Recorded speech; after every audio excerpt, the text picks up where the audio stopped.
Cathie Wood from Ark Invest warns that if the Fed doesn't change its hawkish stance, we could be headed into another Great Depression. According to Wood, all that's going on could have serious consequences. In a series of tweets, Wood compared the current situation to the events that led up to the Great Depression. Wood said, "The Fed raised rates in 1929 to squelch financial speculation, and then, in 1930, Congress passed Smoot-Hawley, putting 50% plus tariffs on more than 20,000 goods and pushing the global economy into a Great Depression."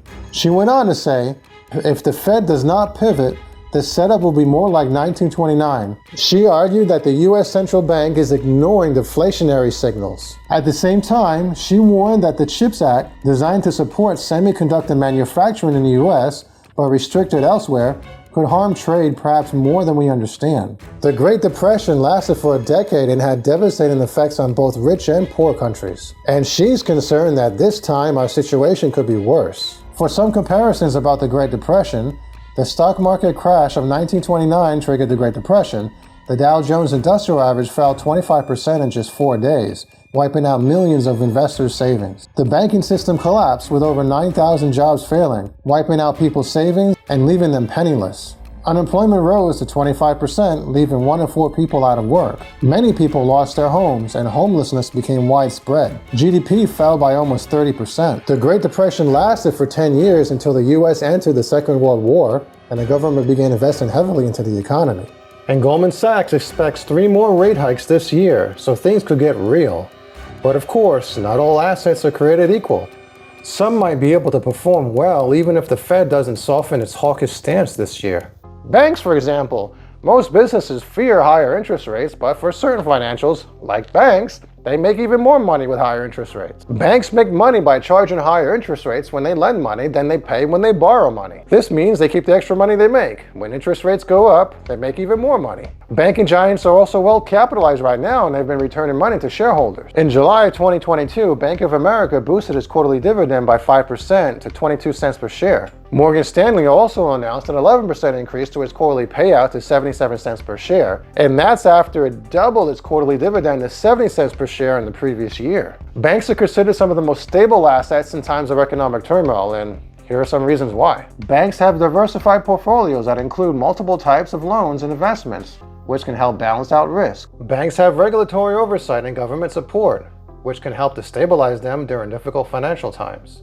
In times of economic downturn, banks can earn higher profits by charging higher interest rates on loans. Next is essentials. Essential businesses, such as those that provide goods and services that people need regardless of economic climate, can also be a good investment during uncertain times. This is because demand for essential goods and services tend to be stable, even during economic downtimes. Companies that produce and sell essential goods and services often have strong financial positions and cash reserves, which can help them weather difficult economic times. Inflation can actually benefit essential businesses, as they often pass on the increased costs to consumers. If Wood is right, and the Fed is cooling an economy that is already pretty chilly, we could be headed into a major recession. That's when unexciting sectors like consumer staples show their worth. No one is cutting food or toilet paper out of their monthly budget, no matter how tough things get.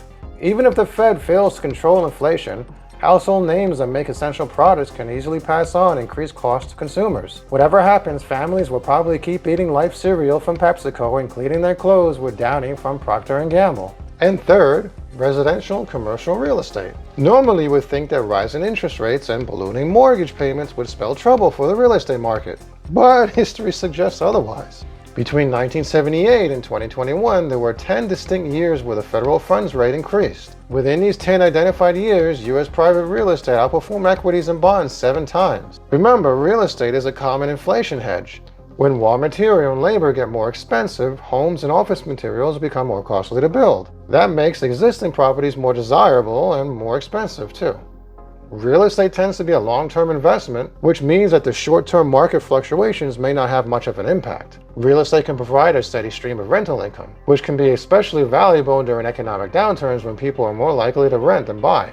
Inflation can also benefit real estate investors, as rising prices can lead to increased rental income and property values. Despite concerns of rising inflation and an uncertain economy that Wood warns about, real estate tycoons are still finding ways to invest in millions and come out on top. In fact, prime commercial real estate has outperformed the S&P 500 over a 25-year period. But let's face it, not everybody has the time or the patience to become a full-time landlord. Like take me, for example. I couldn't even dream of getting involved with something like that. I'm more into like non-tangible things like stocks, crypto, and of course software, right? But the good news is that you don't have to get your hands dirty to get involved and invested with real estate. There are other options like real estate investment trusts. And the best part about it is that you don't have to be like ultra rich to be involved with something like that. The opportunities are open to just regular everyday investors. With just a single investment, just one investment, you can own quality properties that are leased by popular brands such as CVS, Kroger, and Walmart. And then you can end up with some stable grocery income on a quarterly basis.